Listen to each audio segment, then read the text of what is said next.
Hello, welcome back again. We've made it 2 episodes in. We haven't given up. Well, I haven't given up. That's pretty good going for me and you. Yeah, no, that's good. We've seen something through. I'm Andy, the rookie, joined as ever by the hockey oracle. Steve's here. How you doing? Doing great, man. How are you? Good. Right. What match did we watch? It was the Tampa Bay Lightning versus the Washington Capitals. Right, and Tampa Bay were your pick for the Eastern Conference? Eastern Conference Finals, yeah. Okay, well, before we get into the game, I think we're going to try to do a bit more of a structured episode now, aren't we? So I'm going to start with just a few sort of general hockey questions, rules and that, because a few came up in this game. And the more I watch, because I've been keeping sort of abreast of stuff this week, I've been watching a few more games, watching the highlights. I think I'm getting a good grasp. Okay. And then things happen where I completely, it just throws me. Offside. What do you mean? How can you be offside? I'm guessing it's not the same as soccer offside. Yes, so essentially you can't carry the puck into the opponent's zone if one of your players is already in there. Right. That would be deemed offside. Okay, so you all kind of have to cross. The guy with the puck has to cross the line first. Right, okay. Yeah, that's quite an easy because a few times this came up during the game. But, what was the other one? I did make a note. The positions. So before we obviously get stuck into the game, what are the positions? Like goalkeeper, pretty much self-explanatory. Goalie, goaltender. Goaltender, but I mean goalie. That's pretty self-explanatory. Let's not get too crazy with it. Yeah. What are the others? Yeah, so we have 2 defensemen, one on the left, one on the right. They typically won't go out that far. They will stay quite central. Yeah. We have a left winger, right winger, and a centre. Right. Centre is typically the player that will take the face-offs. Okay. Yeah. Is the centre usually the most skillful player, or does that just depend on the team's system? Or... You could make that argument. Yeah. I think a lot of players tend to want to be centre because that is like being the striker in football. But no, just as much comes from the left or the right wing. Yeah. Even the defenders now, the two-way players. No one's just a defenseman anymore. They can carry the puck into the zone, and a lot of defensemen. They did mention on commentary about that. A lot of kind of defenders. I can't remember what defender exactly was on the Capitals, but he was one of the highest scoring defenders in the league last year. Yeah. If you said his name, it might ring. Yeah, but, it's escaping me. Speaking of defenders, this isn't to do with this game. This is just a story I saw. Spencer Schaefer, he was the number 1 pick. Do you know his story? No. So he plays for the Islanders now. I think it's the Islanders. 18 years old. His mother died from cancer a couple of years back. I think it's a billet family. So essentially, they are. If you go and play for a team or a university, obviously, and you're very young, you'll go and live with like a foster family. His billet mother died. Literally just not long before, and he's made it to the NHL at 18, defenseman, and scored on his debut. Like, what? Can you imagine the I don't know what you call it, like that willpower, just that determination to just persevere like Hockey's filled with those fairy tale stories. I think that's incredible. One of the more sobering takes that I didn't actually get to mention this last week for the Panthers Blackhawks game. It said only 3 players are still alive who scored in their debut in the NHL. Right. Scored on their debut game. On their first game. Okay. Only 3 players are actually still living who have scored. Okay. So there's 4 now. Yeah. Something to... I'm pretty sure it was either his debut or his home debut. Yeah. It was definitely one or the other. But yeah, as a defenseman again. Yeah. Well, like you said, they're going a bit more versatile. Yeah, definitely. One thing that I did want to say was a special shout out to Johnny Gaudreau. Right. You remember the story last year? The brothers that were struck by a drunk driver. Both of them were hockey players. Both of them died the day before the sister's wedding. Yes, yeah. Johnny Gaudreau was one of the players who scored on his NHL debut. Oh, okay. And just like I said, it was kind of like a sobering moment when I saw that statistic at the beginning of last week's game. Were the others, have they just died of old age? Is it just some kind of curse? I guess so. It's I'm not so sure about curse. But do you know, obviously curse. if they were young, it's obviously it's an odd pattern. It's a tough game. It's NHL debut, because you play again. Once you get in an 18-year-old, you're playing against fully grown men who've been in the league for 15 years. So it's quite. This is what surprised me as well. Like I said, it's so physically demanding, mentally demanding. The schedule, it's so packed. Yeah. The commentator said Tampa Bay had back-to-back games before this one, so they literally played the night before. That's just completely foreign to like. If you think that's bad, so I was checking out Vancouver's games coming up. So we're playing Friday, Saturday, and Sunday. Right. I know, like you said last week, you have different lines, but that's why do they pack it in? I've never seen that. The most I thought was I've seen teams play 4 games in a week. Yeah. 2 games back to back, maybe a day or 2 off, and then you'll go into another couple of games over the weekend. I've never seen 3 games consecutive. Right. I suppose with a country the size of America and Canada, the travel, you'd have to obviously, you'd probably get a few away games in a row. Yeah. But I still don't get why you'd want to pack it in that tight, because surely it puts some teams at an advantage, some teams it's a huge disadvantage if anything. If you're playing a team who's on a heavy road schedule, the chances are definitely in your favour. That's what I mean. Because you're not playing a team that's at 100%. Exactly, you could argue no team's at 100%, but after you've been beat up for 2 games, last thing going into your 3rd game, the players are going to be at what 60%, if that.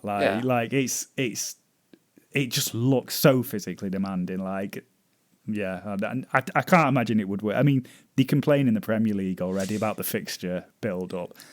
I suppose it's when's the Stanley Cup final? When does the playoffs begin? So that'll begin in May. May. So I suppose, I mean, it's nearly enough the same length of season as the Premier League. Premier League starts late August, finishes in May.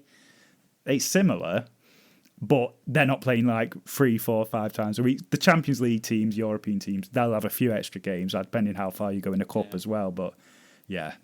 In terms of like length of schedule and what you go through during games, I mean, if you're a Premiership team, you play, I don't know, you'll play a game at the weekend. If you're in the Champions League, you'll play on the Tuesday or the Wednesday, and then you'll go into another game at the weekend. Yeah. So realistically, what's that? Most 3 games in a week?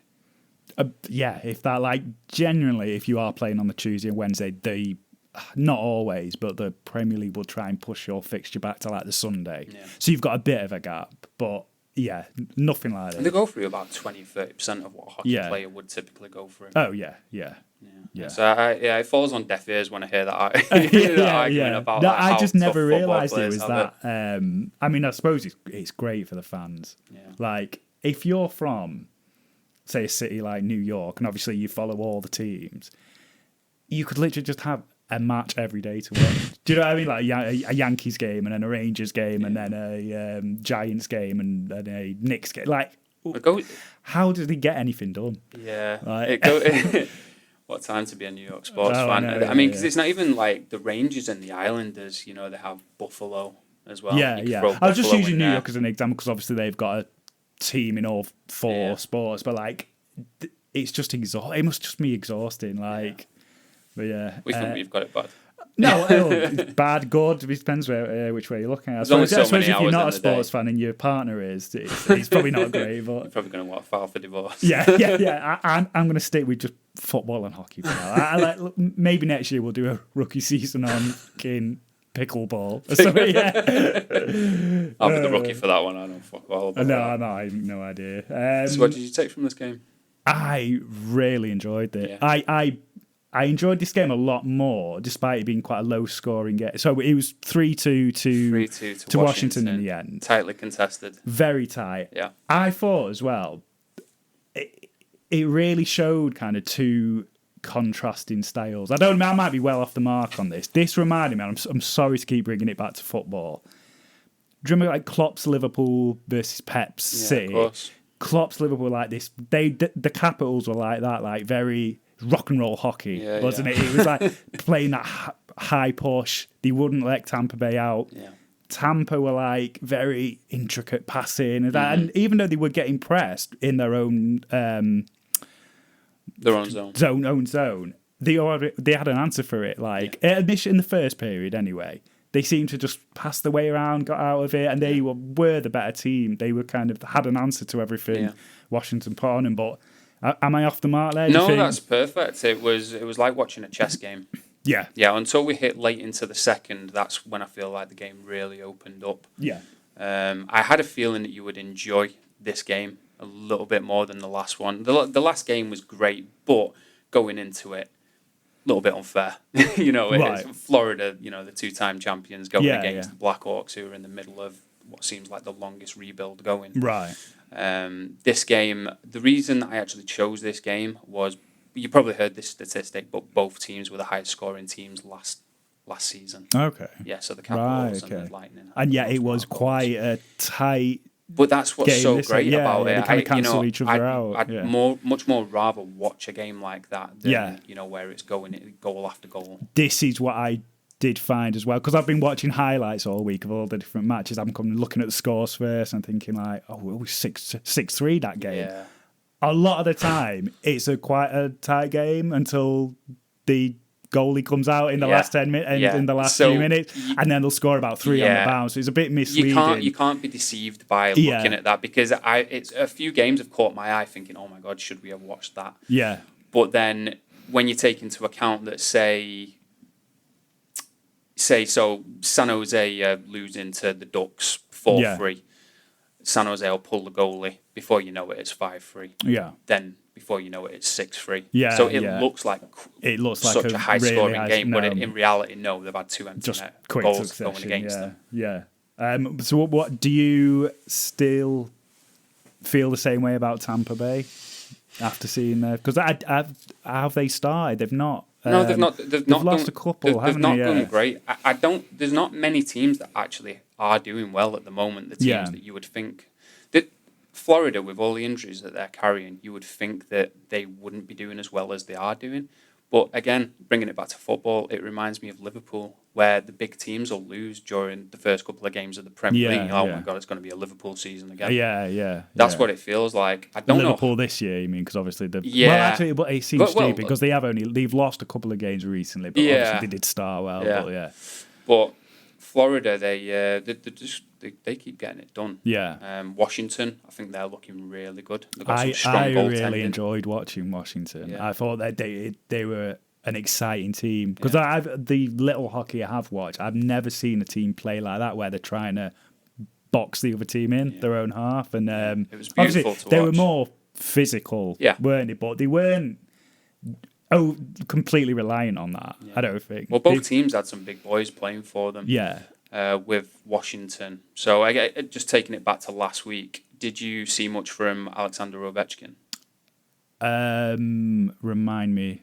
So he's the highest goal scoring player in the NHL. Currently, he overtook Gretzky last season. Oh, so literally of all time. Yeah. Wow. Okay. And he's currently playing for the Capitals. The Great Eight. Yeah. So when you noticed Washington going on the power play, the Ovi position is he will just wait on that left wing, waiting to get the puck, and he'll just tee up a slap shot. Yeah. And more often than not, he'll go in the back of the net. Yeah. He'll go through the net sometimes. It's just a rocket. But I mentioned Sidney Crosby last weekend. Yeah. Yeah. I just wanted to touch on that just a little bit more. So the two greatest players, which is kind of like Ronaldo and Messi, are Sidney Crosby and Alex Ovechkin. They're interchangeable, the 1A and 1B. Yeah. Just depending who you ask. I'm more favourable to Sidney Crosby, but I don't know why. I guess that's because I'm more of a Has he played fan. For Vancouver? No.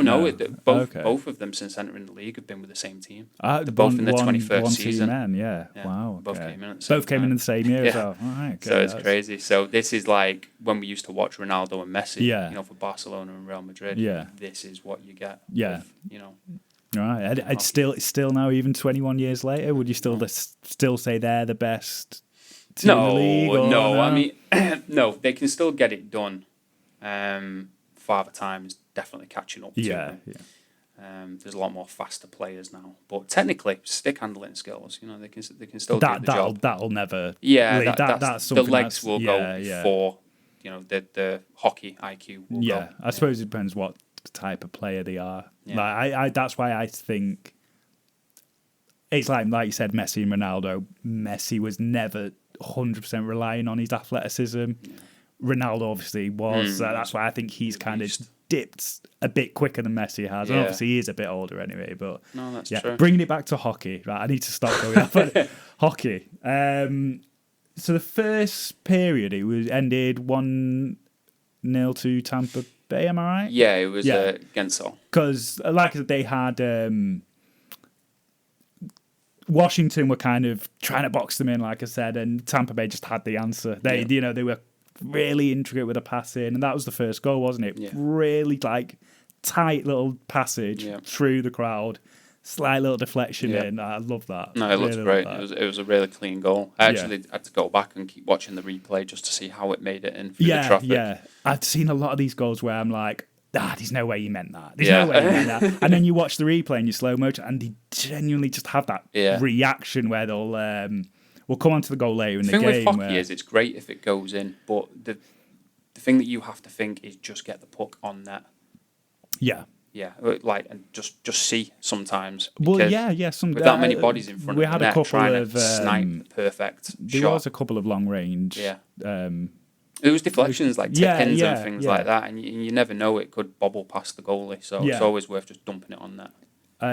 Second period, I think Washington kind of found the feet a bit more. Became obviously more physical, a bit more end-to-end.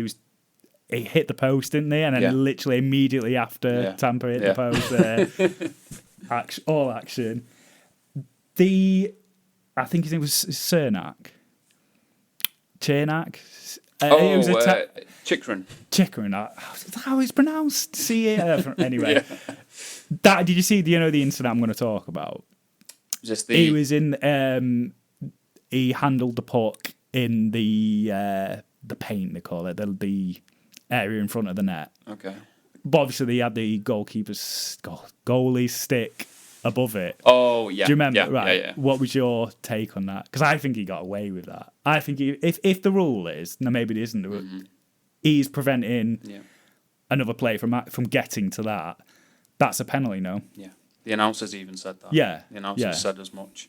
Not much to say. The officials, the refs, they don't get everything, unfortunately. No, of course, yeah. So what would have been the penalty for that? It'd have been 2 minutes. Just 2 minutes. It'd been a 2-minute call. If they felt that strongly about it, they would have challenged the play. Yeah. They do have that option. Oh, you can challenge it, but on the flip side, if you lose that challenge, then you go short-handed.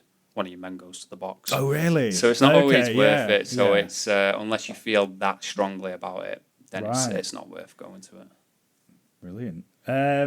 So you think it's just one of them where another day you'd have got penalised, and it's just... It depends who's officiating. Yeah, but they did say it should have been a penalty shot. So does that mean anything, or does that just literally mean he would have got sent to the box? So if they don't go to the box, then it would have been a penalty shot. What's a penalty shot like? That one-on-one with the keeper thing, right? Yeah. Okay, so I've not seen that in any of the games I've watched yet. You wouldn't have. Right.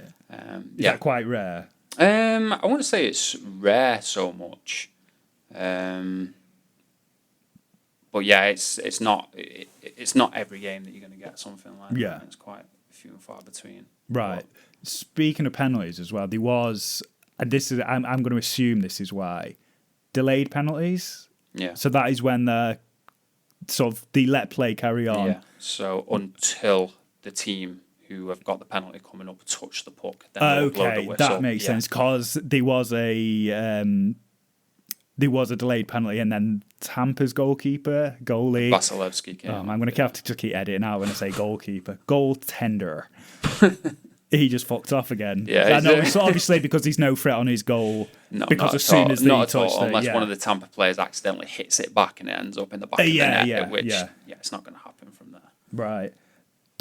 The fights as well. Mm-hmm. is there some kind of, obviously there are a penalty, it is against the rules, but is there some kind of unwritten etiquette about it? Because I can't follow or how, because some literally immediately get broken up. Like the referee will get involved, and then other times he just lets it go. Yeah. Like, so, is he some?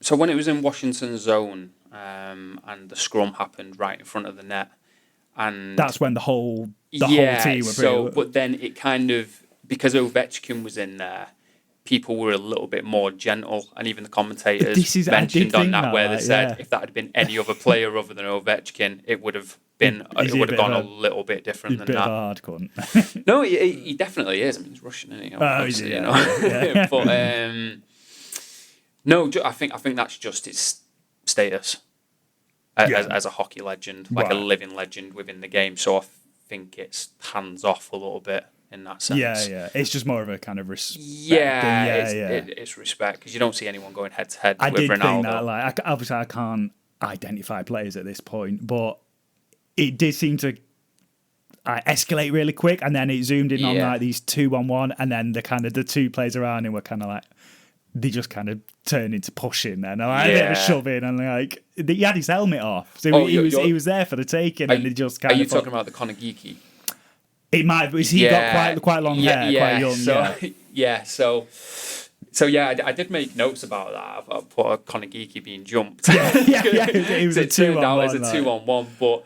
And it's almost like they felt, well, his helmet's off. It's 2-on-1. I feel bad for hitting him here. So hockey is about fair fights. It's about 1v1. It's not a beatdown. Yeah. You know, so I think they know they kind of couldn't decide who was actually going to initiate the fight with him at one point. But it was like they were throwing working punches from like wrestling. Yeah. But I think he got away with that one. Yeah. But otherwise, he'd have got fully filled in. So the Caps equaliser. That's probably my favourite goal I've seen so far. Protest. It started with a long pass, and then he goes round the back of the net. Well, and obviously just sends the keeper thinking he's going to go to the back, cuts it back. Goalie's looking the wrong way, just slides it in. So you're like the speed, of that. So I think you're talking. Was that when Wilson made it 2-2? Was it? Is that not there? Am I getting mixed up here? Or maybe it was actually. Maybe that was. Oh, you know what? It was an equaliser.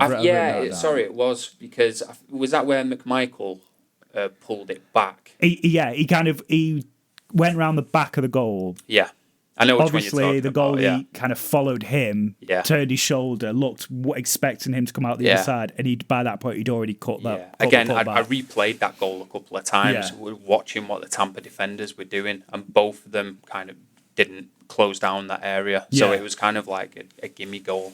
It was like because it was one of them where easily savable. Yeah, if he'd kept his eye on it. Yeah, John Cooper would have gone the Tampa Bay manager. Yeah, he'd have gone absolutely crazy about that. Right, like, because that's a goal that there's no way you should be giving up. No, and it's not on Vasilevsky if he's watching the puck carrier, he's doing his job. Yeah, the two defenders who were so close behind, they should have. They're the one who shouldn't have.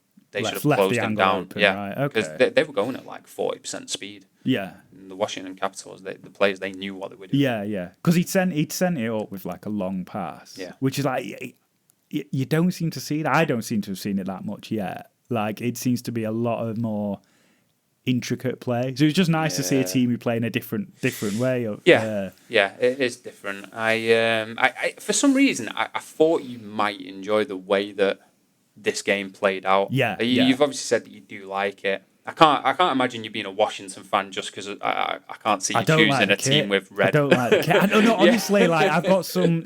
It's stupid, but like, I don't like the kit. Yeah, But you should see their old jerseys. They're black with like a little bit of gold on there. Yeah, it had like the Washington Eagle on the front. Oh, nice. Badass. Easily like the greatest jersey in the whole of the NHL. Right. But yeah, when I've been kind of thinking about this, like, what team do I think he's going to pick? And I have automatically ruled out anyone wearing red. Yeah. I just don't think you'd be able to do it to yourself. No, there's certain criteria. I'm going to try and just keep an open mind. I suppose the criteria is is it somewhere where I would be likely to be able to travel to see a game, like every now and again? So obviously, it's not going to be Midwest, like the Columbus Blue Jacket. Like, where the fuck's Columbus? Do you know what I mean? like, it's Ohio, of course. It's Ohio, right? Okay, so it's hard to get a direct flight there from Manchester. I don't even think you could get one from London. Maybe it would be a few changes. But I'll pick based on merit. I'm gonna try and keep an open mind. I did really like the way Washington played. So where are we at this point? We're 1-1 at the moment. Mm-hmm. Third quarter. Sorry, we went to the third quarter, one apiece. Yeah. Tampa Bay took the lead again. That was another quick. It was after about 2 minutes, wasn't it? They got back into it straight away. It was another quick sort of pass, little deflection. Did he mean that? That was a bit more subtle, that one. Yeah, I'd have to say because it was Point who got the goal, wasn't it? Possibly, Braden Point, I'm pretty sure it was. Speaking of tough players, he's a really tough guy. I don't think any of it was a lot of plays in hockey, unless it's like a bouncing puck. I think they are intentional, because sometimes you see passes connect and you think that surely he didn't mean to do that, but they do. That's what they've trained like the whole lives for. I suppose in a way, even if it's not consciously intentional, they've just got that kind of reflex and instinct to kind of know where to, like, I'll put my stick here because I know generally that is what area that puck will be coming into. And that's where like deflected goals, where the player in front of the net will get a piece of it on the stick and it still travels into the net, and you think, well, with his back turned to the goalie, how did he know that he was, by touching it slightly, in that direction, it was going to tip past the goalie? That was the Capitals equaliser again, literally shortly after this. That was a similar to what you just said. The Wilson goal, That was because at first I thought it was just another case of, it's hit him, it's deflected. He hooks that like with the bottom of his stick and kind of drags it on course, because that was going wide. How does that's not even a reflex? That is like that's Spider-Man shit. There's a player called Zdeno Chara for the Boston Bruins. Zdeno Chara. Zdeno Chara. He was a motherfucker for that. He was like 6'7", looked like a string bean, and he'd just be stood in front of the net, and I'm sure the players would just shoot it at him just so he could tip it. So it takes some it's an art form. You'd have thought a big guy would struggle with that, but obviously he's got the reach. But to have that kind of intricacy and know exactly where to deflect it, and But you also need big players like that in front of the goal, because a lot of these starting goalies now, they're all 6'4", 6'5", so they're big men. And if you stick them in a pair of skates as well, they're even bigger. So you do need these bigger players to stand in front of the goalie. Would they generally be would that be like the centre's job, would you say, or is it just a bit more free flowing? It depends because that goal came on the power play, so they were working it nicely around the area. It kind of depends, because they're passing the puck that much, moving into different positions, trying to get different looks, seeing who is going to take the shot. The defenders usually will stay at the blue line, but sometimes they'll make it a look, I meant so you were talking about you need a big guy in front of you on your team in front of the goal, right? Okay, because in front of I thought you were talking about like no attacking, right? So in front of their goal. Okay, so you think is that why maybe Washington had a bit more bit more freedom in front of goal, because obviously Tampa Bay's defense was just not at it. No. Yeah, probably so. Yeah. Well, I did see a stat at the game, actually. I can't remember. It was is it hits? The measure? Let me find it. Yeah, are you on the 23 hits from Washington to 8 with Tampa Bay? Do you think that's why they kind of just couldn't hold out in the end? The physicality just got... Maybe, like you said at the beginning, they were playing a different game. Yeah. It again, going back to it being a chess match, I think they just didn't have this because they'd played the night before. They just didn't have the steam going down the stretch. Yeah. Which is where the physicality of the Capitals, took over. Right. Yeah. Can I shout out as well the guy in charge of sound at the arena? Oh, did you putting out? Did you hear some? No. Did you hear some of the songs? No. So when that big fight broke, no, it wasn't the big fight. It wasn't the whole team fight. It was one later in the game. It was just 1-on-1. Glass smash. Oh, really? Yeah, did you not hear it? No, I didn't. That's joke. And they played. I can't remember. I think it was just during a stoppage. Becky Lynch's old theme. Oh, really? Oh, right. I have heard them play "Burn It Down" before. Yeah. There was one last week as well, just during the Blackhawks Panthers game. There was a Blackhawks player. I can't remember his name. He was some kind of like an Eastern European name, something of. Anyway, he got sent to the penalty box pretty much consecutively, like within 2 minutes. And then when he got sent there the second time in quick succession, he just went, "It's me. Hi, Oh, yeah. I'm the problem. It's me." remember Yeah. Have they done that deliberately? Is it just a happy accident? No, it's keeping it light. It's keeping it fun. It's showing the more funner side of hockey. Yeah. Things like I love that. it.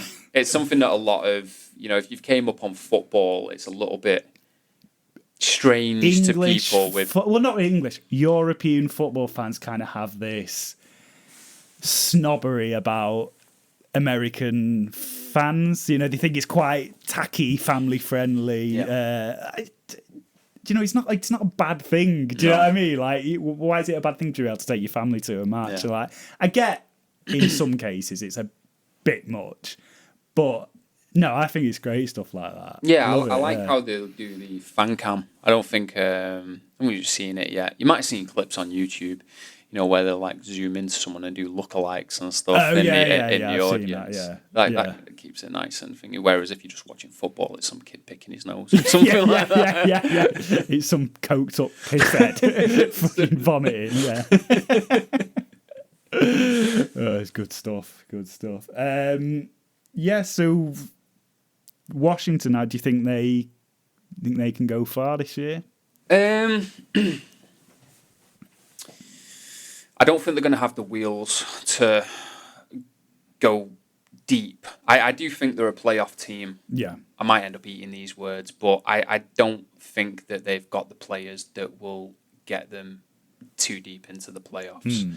Because I think they look great, and if I'm not mistaken, they're on a 3-game win streak now. I think they had one OT loss, or it might have been it was a loss in regulation to the Bruins. Talk to me about the points for an OT. So if it goes to overtime, you don't get you get 3 points for a win. No, two points for a win, and if you win in overtime, you get the 2 points. If you lose in OT, you do get points. Oh, so you still get. So it's a win, 2 points for a win regardless. Yeah. But if you take it to overtime, you at least come out with something. So that's the thing. If you're watching your team and they're really struggling to hang on, and it does go through your mind, you're like, if we can just make it. If we can just run the clock out, we're at least going to get a point out of this. Yeah. And it's a lot easier to swallow when you do, Yeah.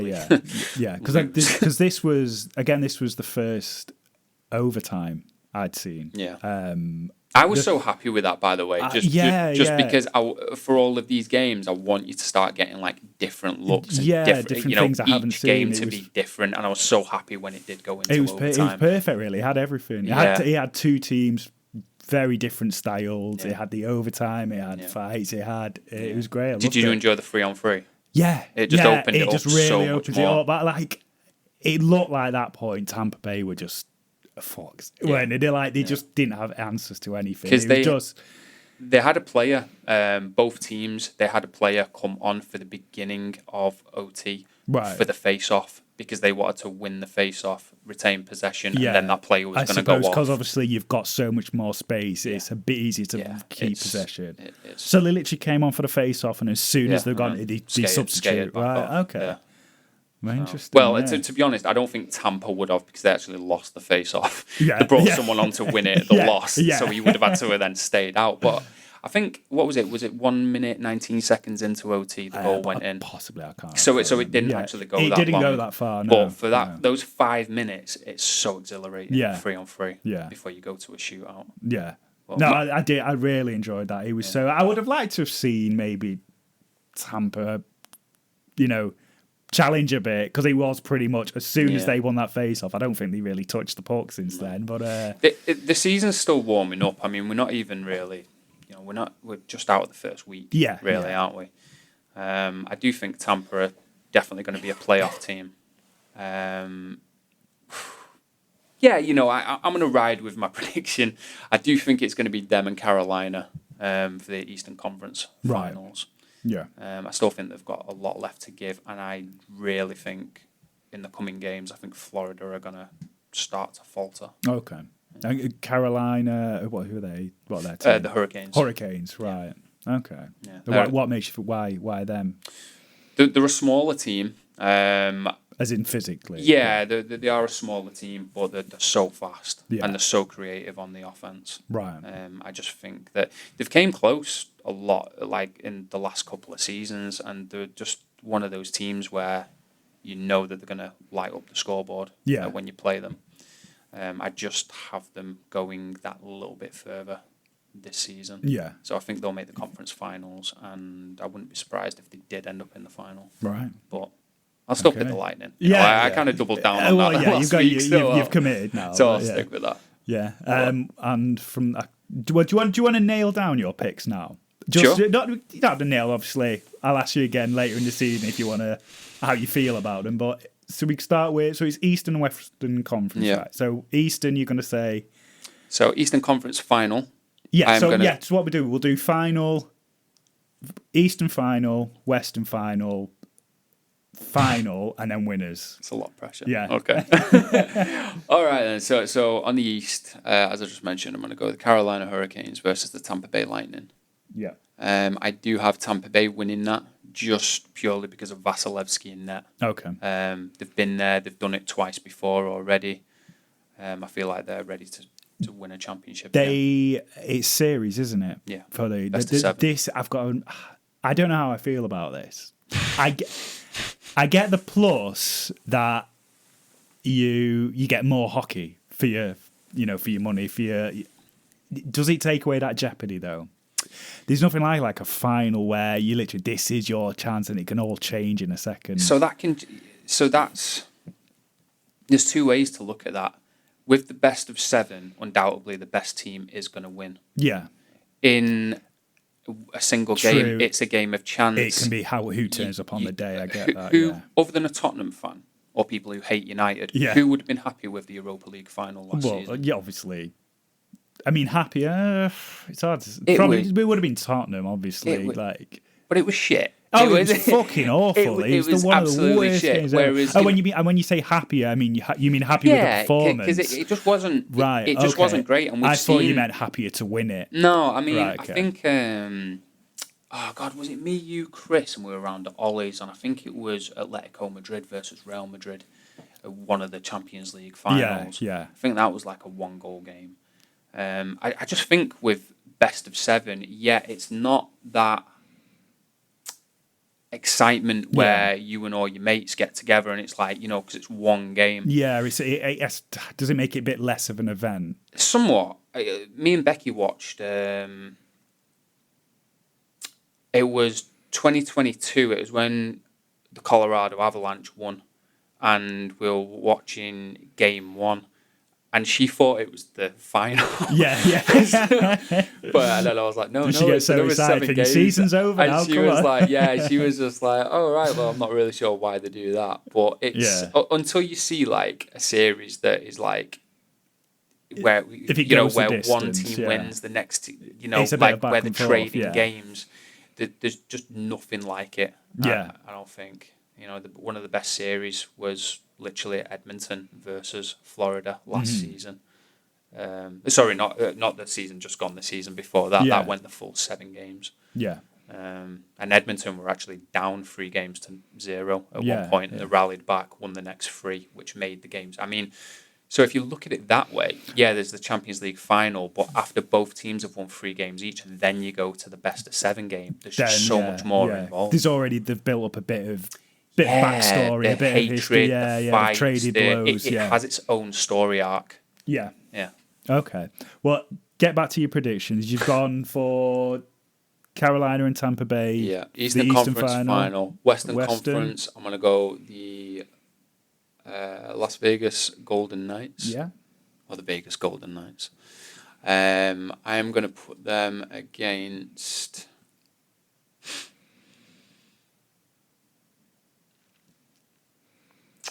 Tough one. Yeah, this is a bit of a... I'm conflicted. Is it a bit of a weaker division, would you say, than the No, East? definitely not. Because too strong because there's a lot of... So I actually have the winners coming from the West this season. I was a little bit conflicted. I think I'm going to go with the Winnipeg Jets. Right, okay. Just because I just love Hellebuck in net. I think that when you play Hellebuck, he's either going to have a hell of a game or he's going to... he's going to really fuck up. But I still think he's the best. David James. I still think he's the best goaltender in the league. So I think the Western Conference final, Winnipeg Jets versus the Vegas Golden Knights. Yeah. I will pick Vegas to go through. Okay, so that makes the final Tampa Bay so versus the Lightning Vegas. versus the Knights. Tampa Bay versus Vegas. And winner of that? Knights. Vegas? Yeah. Oh, okay. You heard it here first. Get your money on. Yeah, we'll see. Maybe we would have stopped the podcast by that time, though. Just when Tampa Bay don't even make it into the playoffs, then I won't actually have any... erase it from the... There'll be no repercussions. There'll be no recorded history of this. Just burn it all. Well, we haven't actually decided next week's game. Yeah, have we? So I've been looking. I do have 2 games in mind. So I do have the game that I think that we should settle on. And I'll tell you why I moved on from the second option. Okay. So I want to go with the Carolina Hurricanes versus the Vegas Golden Knights. Okay. Because both teams... This is our first Western Conference team, I think, No, the Blackhawks are Western, right, okay. So the reason I picked that game is... As I've just stated, I think both teams are going to make it into their conference finals this year. I think that's going to be a hell of a game. Mm-hmm. The other game that caught my eye was the Colorado Avalanche versus the Utah Mammoth. Okay. Technically, it's a rivalry game. Why is that? Area code. Just by proximity. Just area code, but with the Utah Mammoth only having 1 season in the NHL, there's not really much of a rivalry. Maybe we'll revisit that in about 5 years, and it'll be quite, tasty by then. This is because the Mammoth are a brand new team. They're not a relocated team. No. So this is something that's completely... You'd never get this in football, really. Only time I can think of was MK Dons, who used to be Wimbledon, moved to Milton Keynes. Oh, did that used to be Wimbledon? They used to be Wimbledon, and then they started their own Phoenix team, the AFC Wimbledon, and now they're back in the same division. Right. But yeah, you never really get this relocation thing, and I suppose they kind of have to do it in a sense because they need a bigger market. Yeah. But what I wanted to ask is, with teams who have like a certain rivalry with each other, if one of them teams moved, would that bring the rivalry with it, or does it kind of... No, I think it'd just fade off. But the last team that did get relocated was the Arizona Coyotes. Okay. I was actually looking at relocated teams, and I watched a documentary about the Quebec Nordiques. Okay. Who are now the Carolina Avalanche, I think, actually. Colorado Avalanche, yeah. But yeah, I think it was because... It was quite a hard market. It's quite a small city. It's primarily French speaking. Well, you've got Montreal Canadiens for that. You had a big team, sort of not within the province as well. And I think they did have some minor success. They got to quite a few finals or playoffs anyway, but they just didn't have the market. It was hard to attract players who wanted to play there. But yeah, I just can't imagine. Just imagine. So if you were, a Nordiques fan. Now, who do you follow? Do you because you're not going to want to support your rivals like in Montreal. It's just cruel. It's just a really cruel thing, but yeah, shit happens. No, it is. I mean, there was a team called the Atlanta Thrashers, which were just shit, like after so many seasons. Yeah. And they ended up relocating to Winnipeg. And it was actually the second time that the Jets the Winnipeg had a team. Okay. And it took them a long time to be able to get established. Yeah. Every time I see the Utah scores coming up and they're just getting thrashed, and it's frustrating, but it is going to take a lot of years for them to actually become a contender. The only the only kind of team that has gone on to win the Stanley Cup and like a new team is the Vegas Golden Knights. Okay. Yeah. And are they new, or are they a relocated team? Oh man, how long have the Golden Knights? I think they're in their 6th. Oh, so it's fairly new. Yeah. They're not a historical team who's not relocated. at all, but They've got the Vegas money behind them, haven't they? You're in town. You'll go and see Adele. But Going to go and see the Vegas. In their first season, they made it to the Stanley Cup final. First season. Wow. Yeah. How did that? Like, obviously, you're starting a new team. Do you get a draft pick, or do you literally have to just recruit? No, free agents. One of the beautiful things about that season, and it's such a shame that they actually didn't win. It escapes me who actually did win the league that season. It might have been Tampa Bay. The coach gave them a team talk before game 1 of the Stanley Cup final, and he just said to the players, he was like, "You were the players that all of your teams didn't want." Yeah, and I just thought that was like so cool. Yeah, the siege mentality there. Yeah. It's like you were the ones that they said, no, we can let them go. We don't need them. So I thought that was kind of cool. Yeah. I think when Vegas did come into the league, I'm not sure how it worked, but I'm pretty sure they got players from each team, like one player or something like that. Okay. They didn't get to choose, but it was players that they would send over. Yeah. Sounds like communism to me. It does. Damn commies. Yeah. Just one more thing before we go. I just want to kind of rehash the icing rule that we touched on last week. Did you? How do you feel about icing now? As in, do I fully understand it? Yeah, I think to an extent. Obviously, it doesn't apply when you're against the power play, though, does it? No. Then you can clear the puck. Yeah. I've heard it's a good rule. I get why they do it. If you could ask me to explain it in detail, I probably can't. I just get it when I see it. Like, obviously, if they're just in trouble, backs against the wall, just levering the puck out, it kind of takes away that option. Or it gives them the option, but then the team who are on the attack, they do get that advantage of bringing the play back in front of the goal. So, I do get it. I just wanted to rehash it a little bit because I actually listened back to last week of me explaining it, and I almost gave myself an aneurysm trying to understand, because I was like, hang on, I don't know what the fuck he was on about. And if I don't know what I was talking about, I don't understand how anyone else is. So just to simplify it, so me and you are in a 1v1. Okay. The puck is in my zone where my goaltender is. Okay. Me and you are battling for the puck. I get hold of the puck and I just send it the length of the ice. Me and you are then going to be in a foot race. If you can get to it before me, icing is going to be called. Okay. And the play will come back into our zone. Right, okay, now you're throwing a spanner in the works. Let's say it was a 2-on-2 and you did that. Me and you were in, near your goal line. You send the puck to the other side. If your teammate gets there first... Yeah, that's fine. Even if can he get there first after it goes past the goal line? Doesn't matter. No. Right, and that's not icing. But if my teammate gets there first... Yeah, then they beat the icing call. Okay. So play will just continue. Okay, right. No, you've confused me. I'm really just confused. We'll leave it there. Let's talk about it off air. But join us next week. So when is that? It's the Colorado Avalanche Tuesday, versus Vegas. No, Carolina Hurricanes. Forget the Colorado Avalanche for now.